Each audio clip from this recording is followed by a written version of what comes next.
Hey everybody, my name is Marissa and I'm currently a realtor in the Los Angeles area. I've been getting a lot of questions regarding the current state of the housing market as well as questions regarding the directions of the market. If you're thinking about buying or selling a home or concerned about the real estate sector in general, then hopefully this video will answer some of the questions that you have. So let's dive in. So the first question a lot of people ask is, how's COVID-19 impacting the real estate market right now? Well, the answer is it depends on where you live, because different states so far have enacted different policies for COVID-19 containment.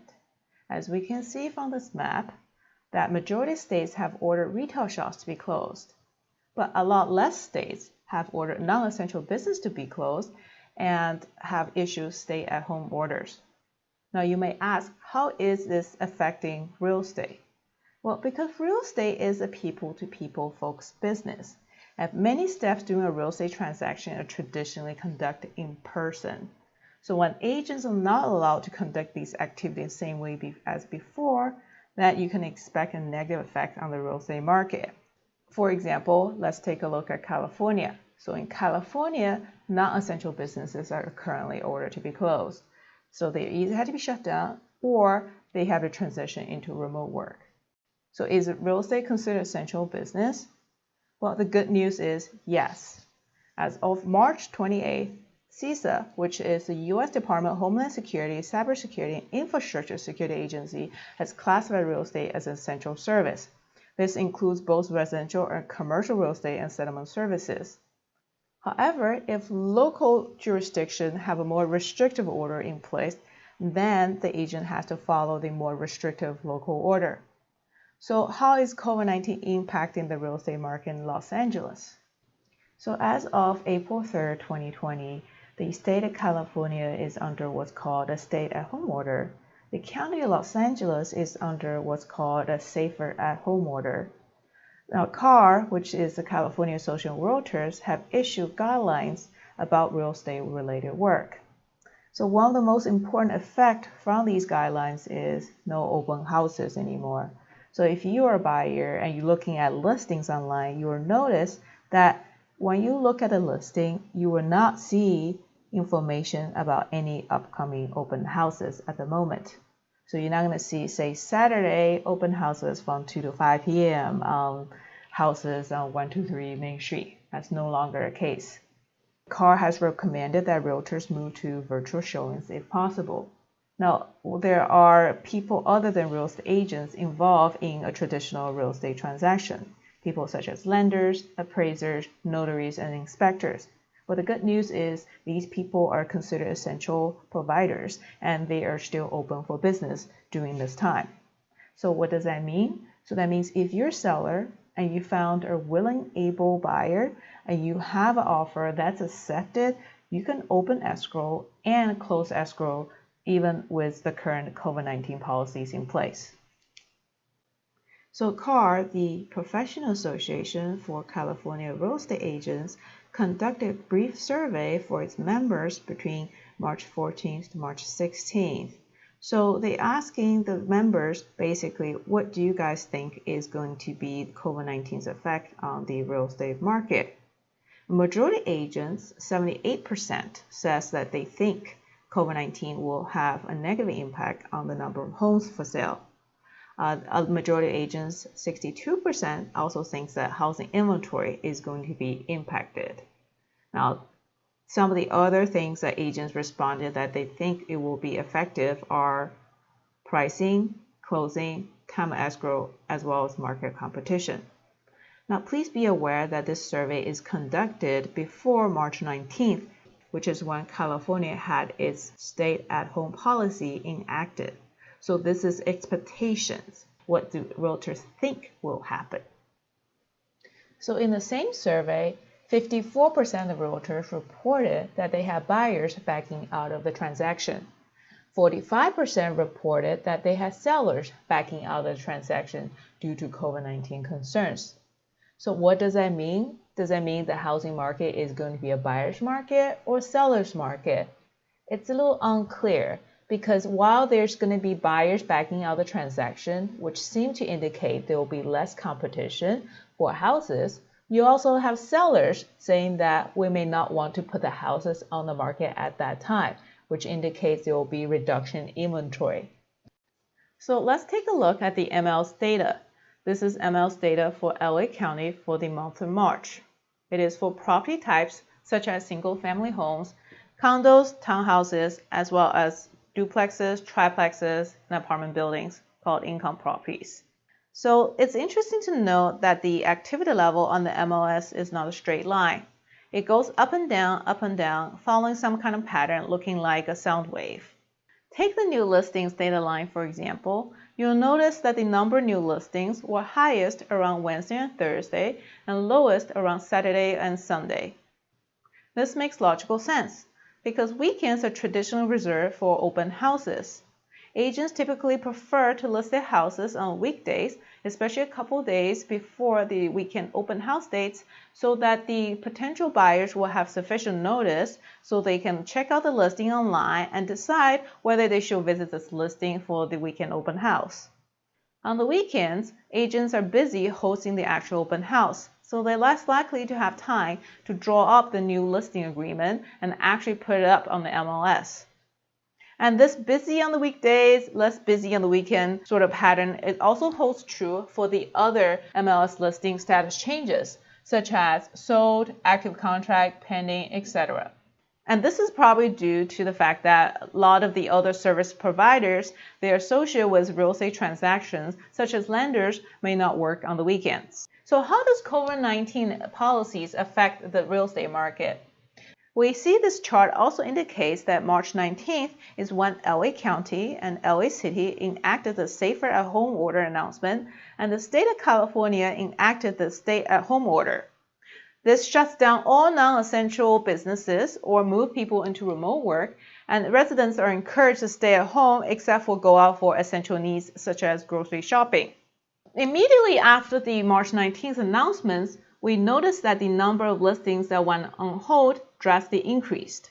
It reached its peak on March 23, 2020. What's interesting to note is that the number of listings that were sold did not appear to be affected by this announcement. Now, looking at the other MLS listing status changes, you'll notice that the March 19th agreement did appear to have a negative pressure on the activity level. After March 19th, the MLS seemed to have less new listings, less listings went active on the contract, less listings that were pending overall. So are the patterns that we're seeing from the MLS will continue in the near to long-term future, or will we go back to normal? Where is the real estate market heading next year? In order to answer that question, first of all, we had to figure out why do people buy and sell. People buy and sell for a variety of reasons, but they can be divided into three main categories: life events, market dynamics, and others. Life events will be things like getting married. A lot of times when people get married, they would like to buy a house in order to put down their roots. Another example will be relocation due to a job change. So if somebody gets a job in another state, then they may have to sell their existing house and buy a house in the new place where the job is. Market dynamics. An example of market dynamics would be lender restrictions. So the less strict the lender is about getting a mortgage, the more likely a buyer is going to enter the market and looking to buy a home. Interest rates. If the interest is low, that means more buying power for the buyer, which in turn attracts more buyers to the housing market. So the number of buyers and sellers in the market will depend on how strong these factors are in the market at the moment. If you're thinking of buying or selling, then I would recommend you to take the following 6 factors into consideration before making your decision. Number 1 is motivation. How strong is your motivation for buying or selling? For example, someone who wants to sell his house because he is behind on mortgage payments is a more motivated seller than someone who wants to sell because he thinks he can fetch a certain price point. So having a strong motivation will be a vote towards buying or selling right now. Number 2 is job. Specifically job security. A lot of people have been furloughed or lost their job due to COVID-19. A buyer with less job security may decide to put his or her home buying plans on hold. On the other hand, A seller without job security will more likely to make the opposite decision, selling right now to preserve equity. Number 3 is savings. Less savings means that you have less buffer during a recession. Buyers without savings might want to consider putting their plans on hold, whereas sellers without any savings might consider putting the house on the market right now. Number 4 is property type. Are you thinking of buying a single-family home for your family to live in, or are you looking to buy income property for investment purposes and cash flow? If you're buying investment property, does it come with existing tenants? If the property comes with existing tenants, you should consider the fact that California currently has a temporary eviction ban that lasts until May 31st. And this eviction ban may be extended depending on COVID-19 developments. Number 6 is COVID-19 itself. So if you or any member of your household have tested positive for COVID-19 or are showing COVID-19-like symptoms, then I will advise you to put your buying or selling plans on hold until the person with symptoms have been medically cleared.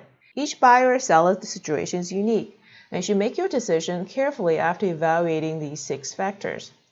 If you have decided that buying or selling right now is the correct decision, but you still have lingering questions because you're not sure that you'll find a ready and willing buyer by listing your house right now, or if you're not sure as a buyer, am I still going to have to compete with multiple offers, then let's take a look at the MLS data again. As discussed before, after March 19th, there are less activities on the MLS in general. Less new listings on the market puts upward pressure on housing prices because buyers have less houses to choose from. At the same time, there are also less active buyers on the market because there are also less listings that goes into contract and pending mode. Have fewer competing buyers puts downward pressure on housing prices. So these 2 factors work in opposition of one another. The number of hold listings went down again after it peaked on March 23rd. That indicates the less motivated sellers already have taken a wait-and-see approach. So these new listings are more likely to come from motivated sellers. Likewise, the less motivated buyers are probably taking a similar wait-and-see approach and have dropped out of the buyer's market for the time being. So are we currently in a seller's market or buyer's market if both buyers and sellers are pretty motivated? If you look at the price change data, you'll see that the number of listings with the price range did not experience a big jump after March 19th. The level of activity actually dropped slightly compared to pre-safer home order were announced. So existing sellers may be motivated, but they're not desperate. If you're a buyer who lost on listings before due to hyper-competitive multiple offer situations, and you're looking to place an offer on a similar property today, you may be competing with 3 offers instead of 10 pre-coronavirus. Instead of offering 20% above asking and waive a bunch of contingencies in order for your offer to stay competitive, your offer may be the winning offer if it's close to listing price and you did not waive any contingencies. But if your offer is for 30% below asking price, then don't necessarily expect the seller to accept that. Of course, each listing is unique and the pricing negotiation strategies you use should be tailored to each listing. Some of the buyers may feel like due to the number of people who lost their jobs in the COVID-19 pandemic, we'll see bigger discounts on housing prices in the near future. This graph doesn't show the sold price to listing price ratio. The median days on the market in LA County ranges from 25 days for single-family homes and condos to 38 days for income properties in February. We're not looking at the March data because the MLS has stopped counting days on market due to COVID-19. For listings that just went on the market after March 19th, you probably won't get this data until the end of April, beginning of May. So that means we won't see the true effects of COVID-19 policies on housing prices until later. If you guys are interested in this information or would like me to do a follow-up video on this topic, please comment below or message me directly and let me know. COVID-19 policies did not appear to have any big effect on the number of sold listings. Any real estate transactions with willing and able buyers and sellers can close escrow under the current conditions. But it is important for sellers who want to list today to choose an agent who is technology savvy. Your agent should understand how to market your property online, especially on social media. It is also no longer sufficient to just have professional photos of the listing. During this time of virtual showings, your listing should have a professional quality video presentation as well. Also, ask the agent what kind of protection will they use if they come inside the house for virtual showings. Let me know if you'd like to see a video on how to pick the right real estate agent. That's it. Thank you guys so much for watching. If you enjoyed this video, please like, comment, subscribe. If you have suggestions for future topics, please comment below, or you can reach out to me directly. If you have housing specific questions, please reach out to me directly as well.